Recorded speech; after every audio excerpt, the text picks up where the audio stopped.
Hello, everybody. Welcome back to my channel. Welcome if you are new here, and welcome back. It is after the Christmas rush now, and I hope everybody is enjoying their holidays, whether you are at home with your family or traveling around the world and making new friends.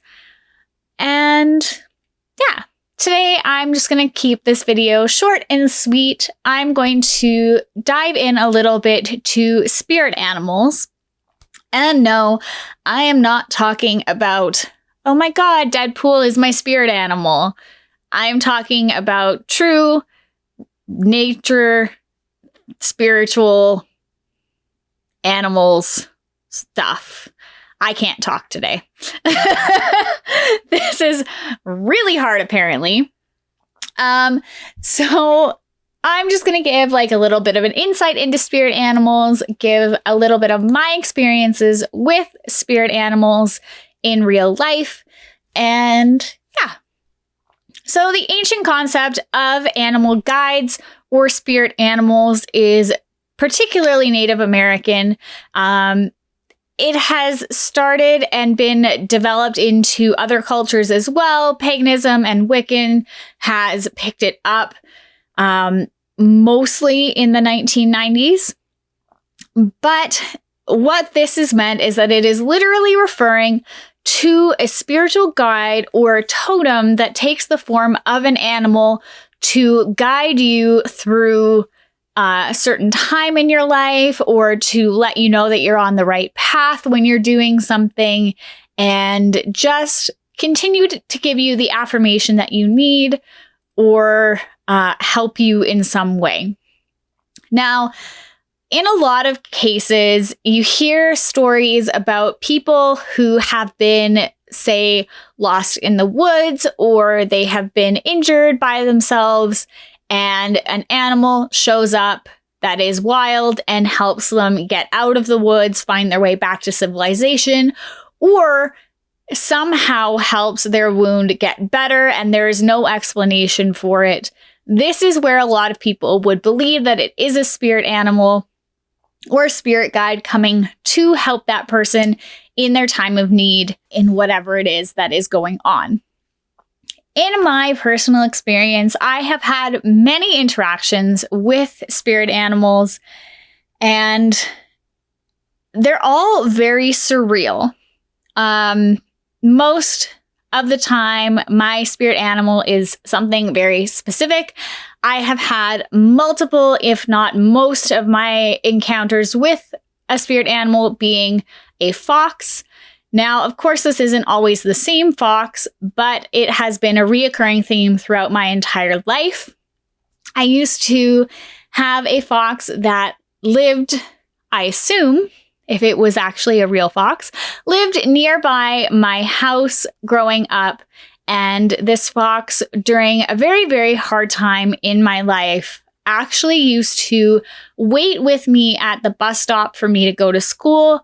And then it would be sitting there at 3:30 when I would get home on the bus. And it would wait until I walked inside, and then it would disappear. This happened for about 2 months. Every day that I went to school. And if I didn't go to school that day, there was no fox. There was no evidence of a fox. Nothing. No tracks through the yard. No particular sense to believe that there was one ever there. I remember one day my dad actually drove me to school because it was really cold out, so the buses weren't running. And the fox actually sat at the end of the driveway and waited for my dad to pull out, and then just sauntered down the road and was actually waiting for us to return home at the end of the day. So it was kind of one of those things that was constant for me, and it gave me a sense of peace, and it was actually something that made me really happy every day that I saw it. Looking back now, I'm sure there was some more in-depth meaning as to why this fox was there, but that was kind of my first real encounter with a spirit animal. Then as I grew older, I just seemed to have a lot of random encounters with fox, even out in the bush, not just in cities where sometimes you see them and that's just a thing that happens, but out in the middle of nowhere. And it was always just things that I never had my camera. I never had a phone that had a camera in it. I was just there and in the situation, and it was meant for me. Then as I got older, I did have another encounter with a fox at the mine that I worked and lived at in Dawson City. And I actually have lots of pictures of this fox, and I will post them as I'm talking about him. But this fox was adorable. I was going through quite a rough time with my boyfriend at the time, and it was just a lot of tension and a lot of discomfort in that area. This fox showed up out of nowhere, and he stayed for probably a month. And this fox would show up every morning and greet me at the front door of our house that we lived in, and then he would hang out all day. He might leave for a little while, but he would literally hang out all day at the mine site. I used to give tours there, and I remember one of the first days that I was there giving a tour, I had this big group of people. They were all German, and I was standing there delivering the tour, and all of a sudden everybody went dead silent, and they kept pointing behind me, and they were starting to kind of freak out. And I turned around, and as if he was a domesticated dog, this fox was laying right next to my feet. And just had apparently been there for quite a while, but he was just there, hanging out, having fun, and just listening to me give the tour that I was delivering to these people. Then I went inside with them. He waited outside the door. I came back outside, and we went over to start gold panning, which is something else we taught. And as I was teaching the gold panning, he decided to come down to the creek with us. And he was hanging out and sniffing everybody and just kind of keeping a wide berth around us. But he was hanging out. And keep in mind, we never fed this fox. We didn't give him any food. We didn't give him any reason to hang out with us. So we were not encouraging him to be there. We weren't chasing him away, but we weren't doing anything actively that would cause him to stay. So then we're sitting there, and I'm teaching a couple of people how to gold pan. And the way that the creek was, there were a couple of boulders across the wider part of it. The fox, love him dearly, decided that he wanted to jump across the creek, but he didn't want to get wet. For whatever reason, that day he decided he didn't like it. So I watched him jump onto the first boulder, all was fine. Jump onto the second boulder, all was okay. And I looked at him and I said, "You're not going to make that last jump." He kind of did his whole little thing, and he shook his body and kind of looked at me and glared and turned his head away and kind of gave me a little bit of attitude. But I looked at him and I was like, "You're not going to make it. You need to jump over to the other boulder and then across." Obviously, I think he understood what I was saying because he ignored what I said and decided he was going to try and make the final jump from the boulder to the shore. And as he did so, he undershot it, and his entire ass end fell into the creek, which was fairly deep at that spot. And then he drug himself up onto shore and started rubbing through all of the willows, and then came back out and sat directly in front of me and glared. And I looked at him and I was like, "I told you you wouldn't make it." And he just kind of huffed at me a little bit and went over to lay down in the grass. This fox was the highlight of my summer. I loved it dearly. One day he then did end up disappearing. So who knows? Maybe he decided that I didn't need him anymore and he just moved on. Since then, though, I've had many encounters. We actually have a fox who sleeps with my dogs in the backyard. Occasionally, she has come up and actually come into my lap in the backyard. Again, we have not given her food. We do not leave food out for her.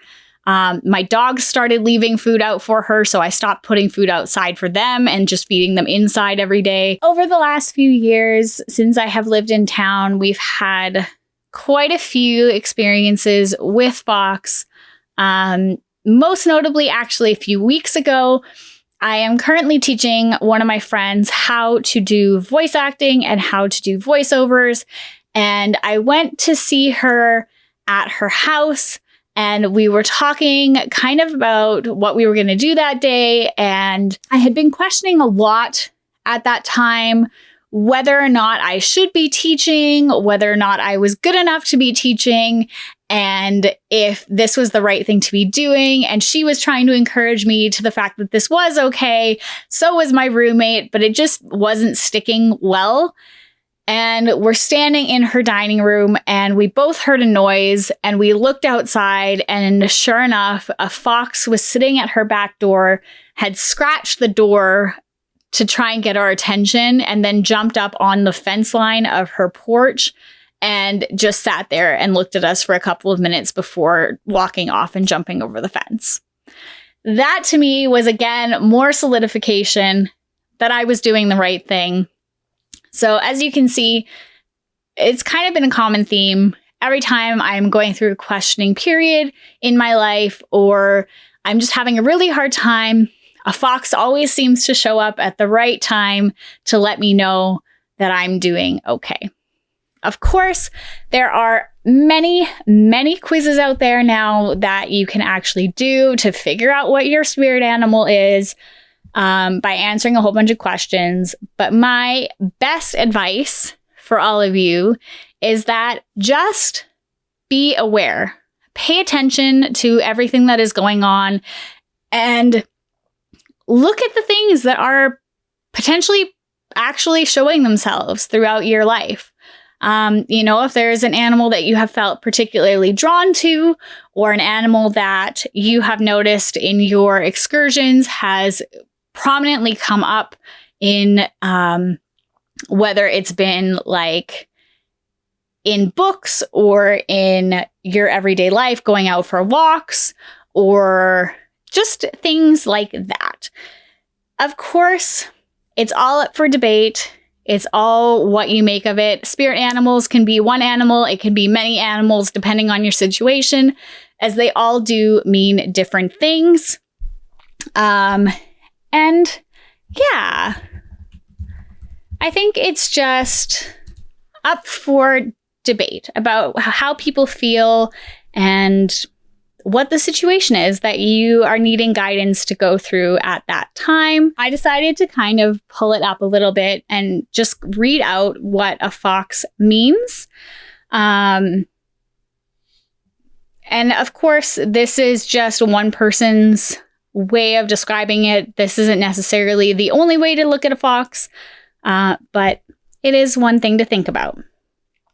So, fox are often associated with the figure of a trickster, but as a spirit animal, it can also turn into a teacher, providing guidance on swiftly finding your way through obstacles.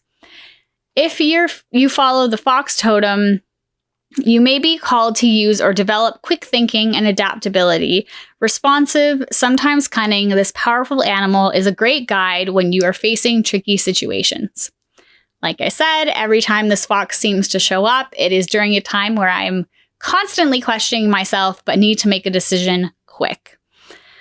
The symbolic meanings associated with the fox are physical or mental responsiveness and increased awareness, cunning, seeing through deception, and a call to be discerning, the ability to find your way around and to be swift in tricky situations, and the affinity with nocturnal activities and dream work. I am a night owl, so that one checks out. I also have a lot of things that happen in terms of dreams, which I will get into in a future video, I'm sure. And basically, it just says that when fox appear in your life as a spirit animal, it encourages you to take quick action on the things that you are doing. It's just showing you that you have the ability to adapt in a decent amount of time to what is going on. That is it for me today about spirit animals. I can always do a little series on them if you want and talk about each animal, which could span us years of videos on YouTube. And if that's something you'd like, please leave me a comment below. Click the like button. Don't forget to subscribe and turn on the notification bell because I will be uploading for the rest of December and then again in the new year. I hope you guys had a wonderful holiday season, and I can't wait to see you in the next video. Bye, guys.